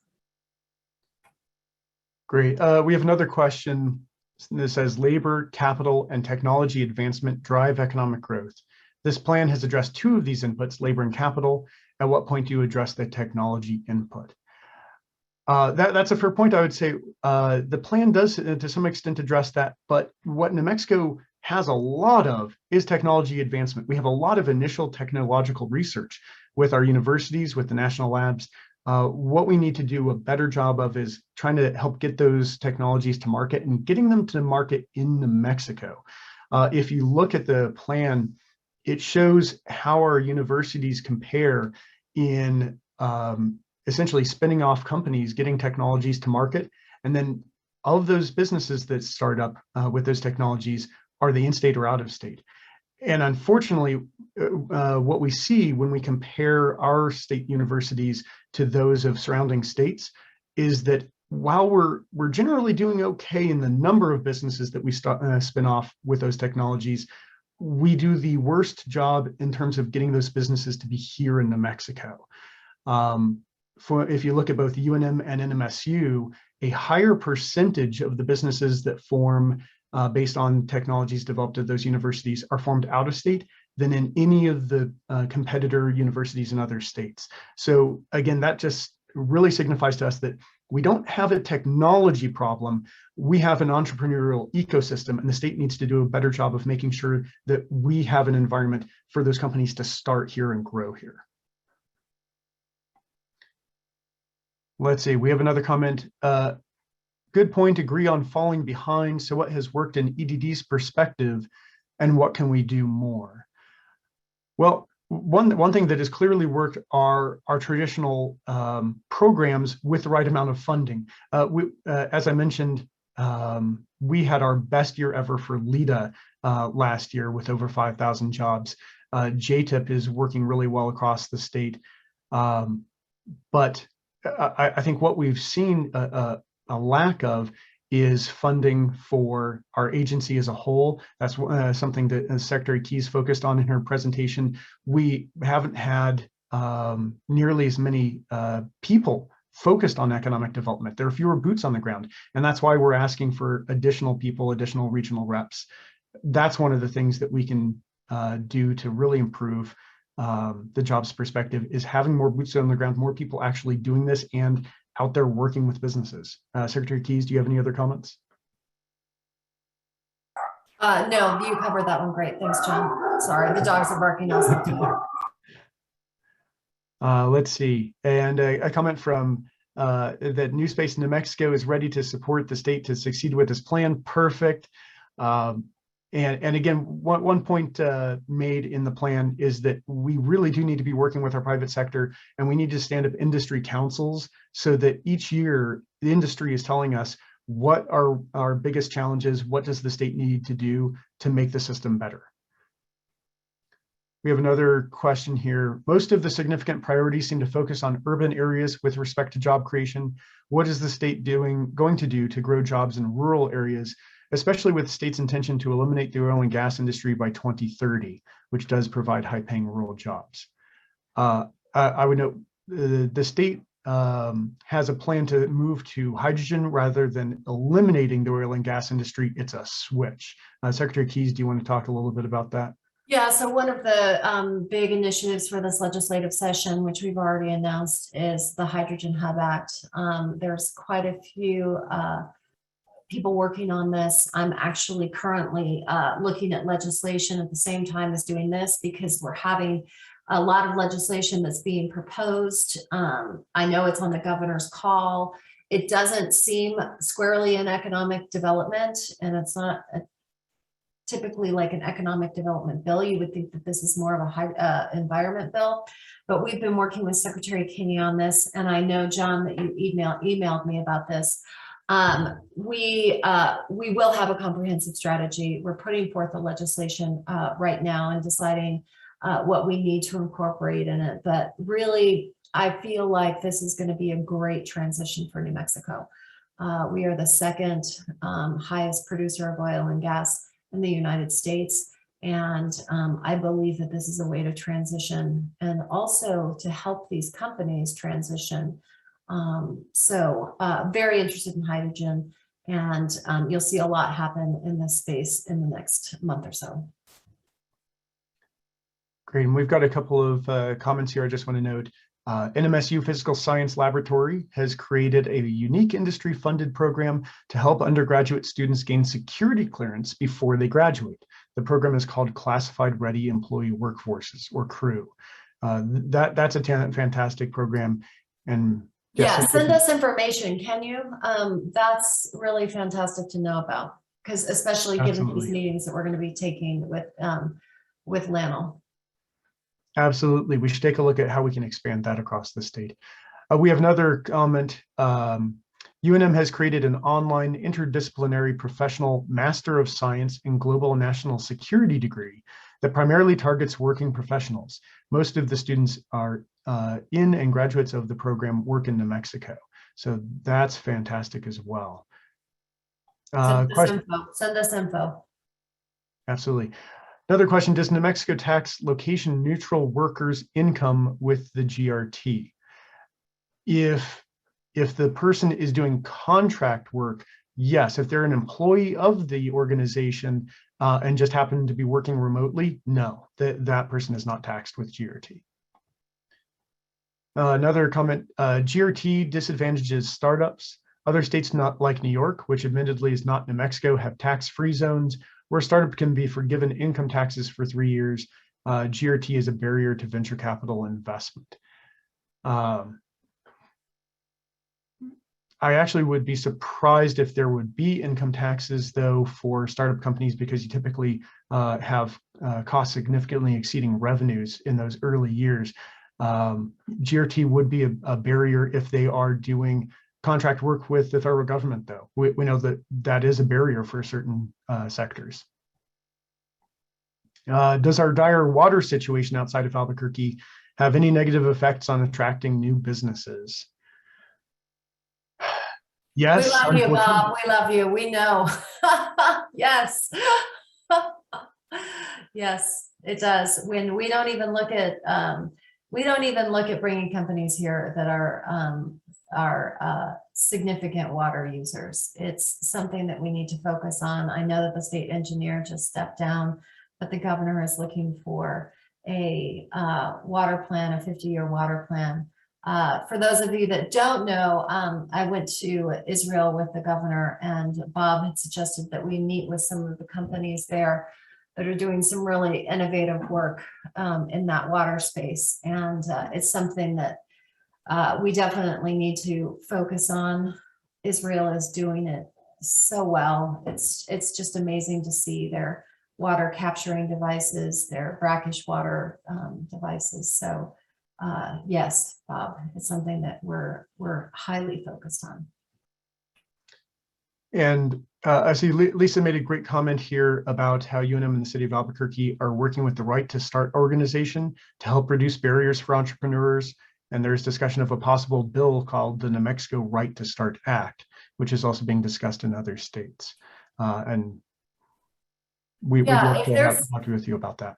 If you have the bill, Lisa, send it over to us. If somebody's drafting, or if there's a legislator that is spearheading that, we'd love to look at it. And then we have a question, are there any efforts to look at the tax pyramiding issue? Many companies have brought this up as an issue for locating their manufacturing and integration in New Mexico. This issue did come up in the study, but in some cases it's a real issue, in some cases it's a perceived issue. For a lot of manufacturing operations, especially if they're vertically integrated, where they have their own in-house accounting and legal teams, there essentially is no tax permitting, and GRT hardly affects them. For other companies, especially small businesses where they don't do that in-house, where they have to contract out to get accounting and legal expertise, then that is an issue. And then if they sell those goods in New Mexico, they're then subject again to gross receipts taxes, and that's where you get tax pyramiding. So it does depend on what industry you're in, but again, for a lot of manufacturing, it's not as much of an issue. It tends to be more of an issue in the service sector. But again, not to say that it's not a problem for some manufacturing businesses. It's a really tough problem to deal with. And again, like I said, New Mexico's tax system is really the subject of another 400-page report. We have a question, but with the added funding to incubators, how will you hold them accountable to support innovation beyond normal operations, and also governance and how the added money is used? Collaboration is a key component of the plan. How will incubators be incented to engage deeper collaboration within their communities? And that's a really good question. And that's something that we have started to talk about, is if we get this funding for incubators, what metrics do we look at for success? What metrics do we use to make sure that things are getting better, that they're using this money to improve how they help entrepreneurs and how they improve their reach out into the rest of New Mexico, because we know that there aren't incubators in some parts of the state. So for the incubators we have, how do they remotely help businesses across New Mexico? So that's something that we're working on. And if you have ideas of how we could use metrics to gauge that performance, please send it to us. We'd love to hear. Let's see. Then we have a couple of comments. Okay, does New Mexico's lack of a federal presence affect New Mexico investment opportunities? Not sure I understand that question. Since we do have the presence of 2 national labs and federal bases, if you want to post a clarification to that in the comments, we can get to it. And let's see, we have a comment, NMSU Engineering has a new NSF grant to augment our curriculum with industry recognized certificates, as well as extensive career development programming. That is awesome. Then we have a comment. Thank you for your clarification on students. We teach Student Innovation Corps members to focus on their customer. Students, high school through graduate school, are an important customer. The problem they are trying to solve is what? What features do they like about college? What are the reasons they leave and go out of state? What would they like to experience in their home state? This is an important step. And I think one of the things we really need to focus on with our students is getting them as much information as possible. When they're signing up to go to college and they have some idea of what career field they want to go into, we should be providing them with information about, okay, if you go into that career field, what are your chances of getting a job? How long does it take someone on average to get a job in that career field after graduating? And what percentage of those people get jobs here in New Mexico versus out of state? And then what also is the average salary of that job? I think if we can get those few things to all incoming students, it would really help them decide, okay, I'm generally interested in art, but based on this information, I think I'm going to focus on digital art with a particular focus on digital art for the film and media industry, because that's my best chances of getting a high-paying job here at home. That's the sort of information we need to make sure that we're getting to our students. Secretary Keyes, do you have any comments on that? No, I think that was great. And we're not really sure what that is, so we're looking for suggestions from you all, because a lot of you are working with these students on a day-to-day basis, and we don't know what they're missing. Right, and one of the things that we've been talking about is we really need more information flow in 3 ways: to and from the economic development community, to and from industry, and to and from the higher education institutions of the state. All 3 entities really need to engage in communication more and focus on how do we make sure that we're reducing this mismatch of skill sets. Let's see. We have some good comments. This one, we definitely have room for growth in K-12 spaces in the partnership with the business community to support work-based learning opportunities and to help inform career pathway planning. We also need to train students to create their own jobs. That's a great point from Lisa, which is where the growth in job creation is occurring, not just technology-based jobs. UNM's Innovation Academy is training student entrepreneurs. That's really important to make sure we're training student entrepreneurs. Okay, question, is there a dedicated initiative to developing the economic ecosystem to complete the tech to enterprise life cycle inside New Mexico? There's dedicated work being done to do that.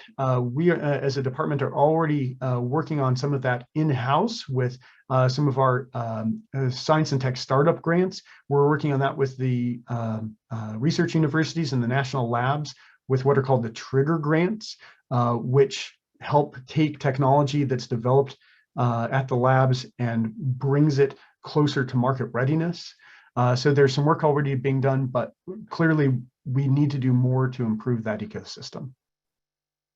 John, are we going through the interview process on our science and tech director? Yes, actually, we are going into the 2nd round of interviews for that. So hopefully we will have a new science and tech director very soon. So those of you that don't know, Mariah took a job with New Mexico Tech. So we are looking for somebody to fill that spot and really come in and invigorate that department. There is a lot of money available. We have a really dynamic Tech Research Council that helps us to to evaluate the proposals that we receive. It's everybody from educational institutions to innovative venture capitalists and company builders here. So we're very excited about that council. Absolutely. We have a great comment here related to one of our target industries. It says NMSU is also ramping up our NMSU On Demand program to expand professional development certifications for degreed professionals. And our initial focus is on cybersecurity training for rural electric cooperatives and expanding our professional Masters of Engineering degree programs.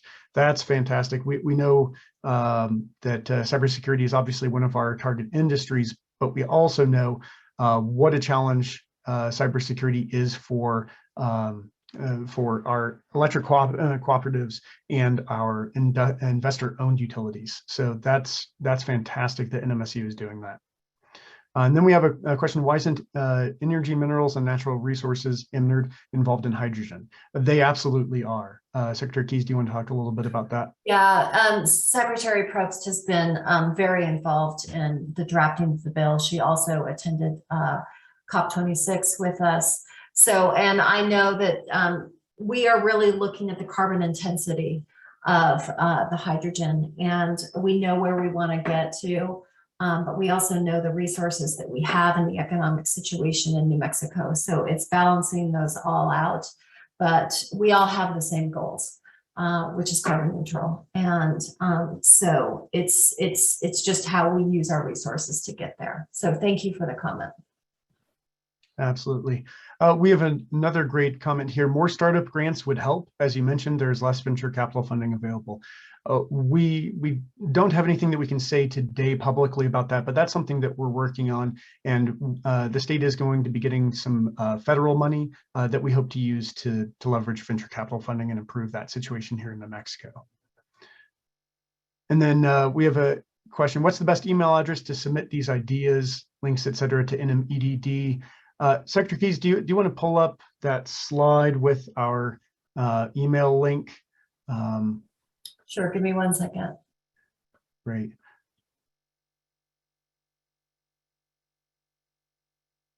Go ahead, John. Yeah, I'll pull it up in a second. They're going through some comments on hydrogen, and then we have comment here. Businesses are facing many challenges with inflation climbing, an unskilled or diminished workforce. What kind of levers do you expect them to use in order for these companies to achieve gains? Without these gains, how can businesses possibly pay higher wages, have paid interns, et cetera? Businesses also do cost-benefit analyses in order to survive, and many are barely surviving. There really are two things that need to happen simultaneously. Given the current environment, it's just impossible for businesses to continue to operate in the same way that they always have. It's impossible for them to pay the wages that they used to, have the same set schedules without flexibility. Businesses need to recognize times have changed and need to pay employees better, but at the same time, we as a state need to be doing our part to make sure that we're giving them better skilled employees. That's why we're talking about improving this mismatch of skill sets. If we're giving them better skilled employees that are able to do a better job, then they're going to have a more productive workforce, and they're going to be able to get more revenue, higher profits, and be able to pay their people better. These two things need to happen simultaneously. And Secretary Keyes, did you have the screen sharing up, or should we move on to the next question? I already did while you were talking, but if sorry. anyone else needs it again, I'll put in the typed messages here. Perfect, that would be great. And let's see, we have a question. Can or does the NMEDD partner with other government agencies and businesses to start a comprehensive program which will leverage EDD networks and incentives to truly empower young children and or youth who are homeless and or food insecure? So actually, that's a great question. Food insecurity is an initiative of the governor. We work on with a multi-agency task force that's essentially a food insecurity and hunger initiative. So that's something that we're really focused on as part of the entire executive branch, not just our department. And many of our agencies put in budget requests related to that. Our piece is we put in a request for funding for a couple of healthy foods financing specialists and for some grants related to improving access to food and to healthy food across the state. So that's something that we're really focused on. And each agency has a different piece of that, but it's being managed at the governor's office so that it's a cohesive plan. And I believe a couple of representatives from the governor's office actually just presented on this issue to an interim legislative committee a few days ago. So that is something we're really focused on. And let's see what else we have here. Oh, Lisa made a comment. Senator Carrie Hamblin had Victor Wang testify to her committee last week, and we will send a link to the recording. That would be fantastic. Where do incubators by industry type fit into the strategy? You get more fish when you have fish farms. So that is a good question. That's, again, one of the things we're looking for is ideas on how can we improve our incubator system. At this point, we're in the process of figuring out how to best do that. So if you have ideas, please send them our way. And of course, support our funding request, because if we don't get the funding, we won't be able to do it. That's so key. We're asking for $800,000 for our business incubators. We really need broad support. We need everyone to contact their legislators and let them know how important that is, how important LEAD is, and JTIP and marketing funds. If we don't get that money from the legislature, we won't be able to make these changes that we're talking about. Let's see. We have another comment here. I would ask you to consider that students may not have to make the decision to do one thing for the rest of their lives. Very true. Most of the startup entrepreneurial community across this country is not doing now what we studied. Perhaps that is the needed evolution and not a mismatch of skill sets. That's an interesting point. And if you have any thoughts about how we do that, please send them our way. I think one of the things we're really focusing on, though, is because we know a lot of our graduating students leave to go out of state because they can't get their first job here or have trouble starting up their own company here, is how do we get them started here? How do we make sure that we have a good entrepreneurial environment and that they have the training to do that? Or if they're trying to get a job here, how do we try to make sure that at least there's not a mismatch for that first job? Yeah, I think, it's a really good point.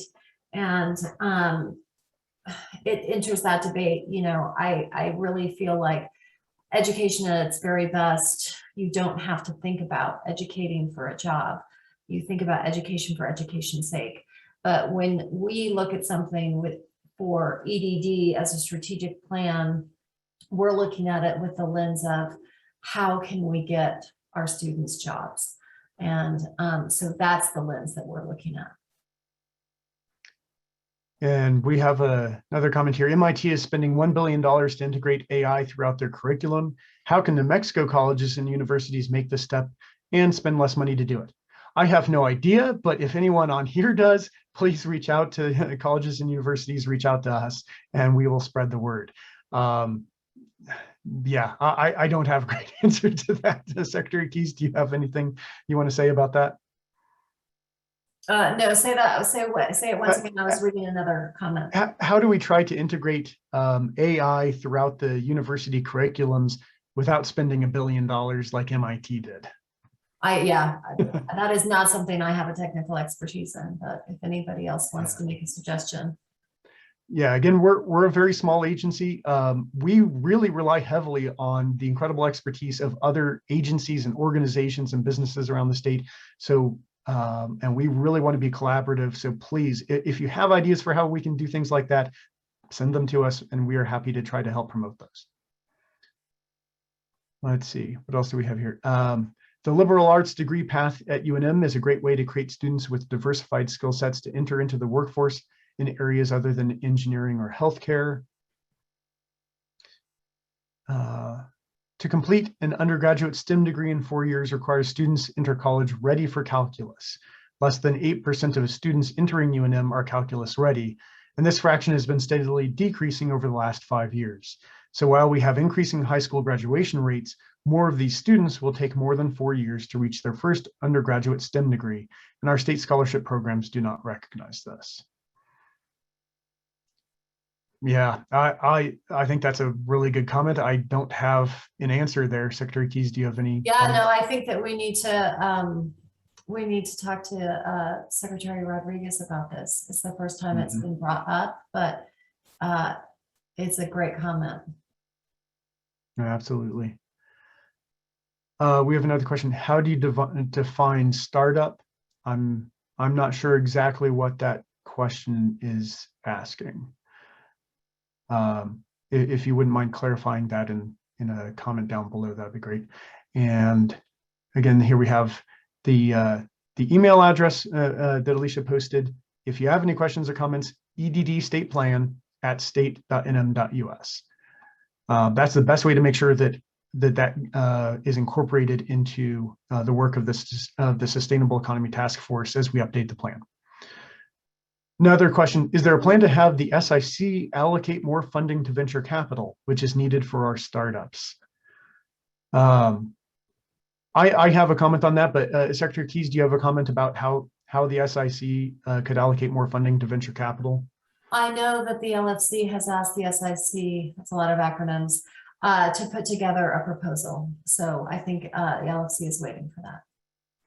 Yeah, and then also, as I mentioned earlier, we're also looking at how some federal funds that are going to be flowing into New Mexico could also be used to help leverage that.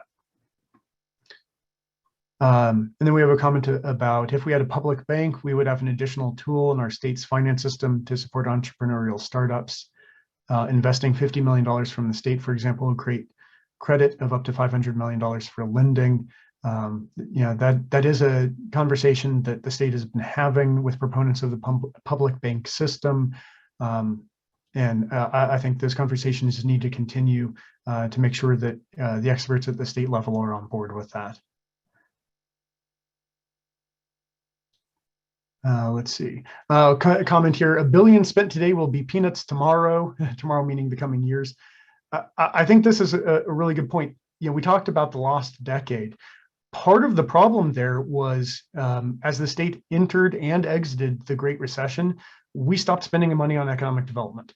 The state slashed funding for FTE EDD, but it also slashed funding for economic development programs. At the same time, other states across the country realized now is the time to invest. We need to build up our economic ecosystem, and other states spent more. We languished for a decade because we spent less.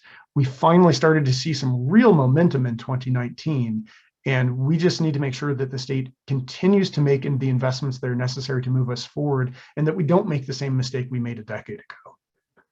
John, I'm going to jump in here just because it's almost 11, and the last few seconds I've been clicking through who is watching and who is online with us, and a lot of you are our friends, and we talk to you a lot, and you've been our biggest supporters. So we really appreciate you joining this call and, always advocating for economic development and what we're doing. And for people that we haven't met yet, please reach out. We're so accessible. We're always around. And we really want and believe that this is only possible if we're all working together. And we hope that this is a springboard. We know that it doesn't answer everything. We know that some of the ideas in here you're going to agree with, and some of them you aren't. So, we're very happy to have those discussions. And also, please tune into the Sustainable Task Force, which is on Thursday. And we really look forward to meeting a lot more of you. And thank you, Lisa, for having us and hosting us and making this happen. Yes, thank you so much. And before we leave, I just want to give everyone information on, you mentioned that you need support for the funding requests. How does that happen? So we have our budget hearing in front of the Legislative Finance Committee on Thursday at 1:30. If you can be there in person and stand up in support of our budget request, that would be fantastic. If you're able to contact any legislators on the Legislative Finance Committee beforehand or after, that would be fantastic. One of the best ways to make sure that we get a good budget is to make sure that we get a good budget recommendation from the Legislative Finance Committee. After the hearing, if you could reach out to legislators on the House Appropriations and Finance Committee, If you go to nmlegis.gov, you can take a look at the membership of HAFC, take a look, contact any of the members, but especially reach out to the chair and vice chair, and reach out to the chair and vice chair of HAFC. Please reach out to Patty Lundstrom. Please reach out to Nathan Small. And then once our budget gets through HAFC, reach out to the members of the Senate Finance Committee. That's the best way that you can help us, is by reaching out personally to those legislators and making sure that they know that this is a priority for the state. Lisa, I think we're throwing it back over to you. Thank you so much, Secretary Keys and Deputy Secretary Clark. We really enjoyed your presentation, and we also enjoyed the discussion in the chat, which was very rich. So we will save that. And if folks are interested in that, as well as, of course, the recording will be available. And one question for you is, will your slides be something that we can share with folks? Yes, absolutely. We'll send them over to you, Lisa. Okay, thank you. So we'll make those available as well. And now we're going to have a break. So get some lunch and, take a break.